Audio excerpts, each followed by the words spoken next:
Tu l'utilises chaque jour et passes des heures dessus, mais connais-tu son histoire? Jenny revient aujourd'hui sur l'histoire d'Internet, la plus grande toile d'araignée jamais tissée. Tu connais l'Internet d'aujourd'hui? Les réseaux sociaux, le shopping, les mails, les films. Mais comment tout a commencé? Revenons 50 ans en arrière, quand l'idée de la toile est née.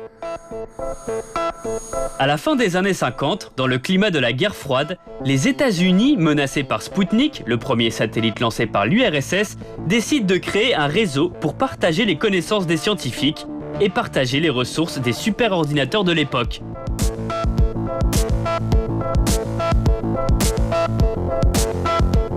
C'est l'ARPANET. Le premier message passé entre deux ordinateurs était « login ». Lors de la crise des missiles de Cuba, les États-Unis sont à portée de tir des missiles nucléaires russes.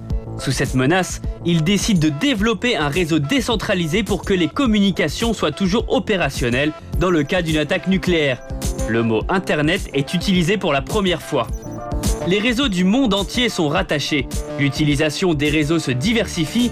L'email est inventé en 1973 et le premier est envoyé entre deux ordinateurs éloignés de quelques mètres. À la fin des années 80, 75% du trafic sur le réseau est de la transmission d'emails. www est inventé et transforme le réseau réservé aux professionnels en autoroute de l'information. C'est l'invention des pages web et des navigateurs. Le premier était Mosaic. Toutes les personnes ayant accès à Internet peuvent surfer sur toutes les pages disponibles. En 1996, il y avait 45 millions d'internautes. En 1999, 150 millions. www fait partie de notre quotidien et de nos cultures. Nous y trouvons tout ce dont nous avons besoin, de l'actualité aux moyens de communication, en passant par les médias de divertissement et d'éducation. En 2000, il y avait 407 millions d'internautes. En 2004, 800 millions. En 2007, 1 milliard 300 millions. Aujourd'hui, nous sommes plus d'1 milliard 800 millions d'internautes. Quant au futur, l'avenir du net nous appartient. Jenny vous donne rendez-vous le mois prochain pour une nouvelle petite histoire.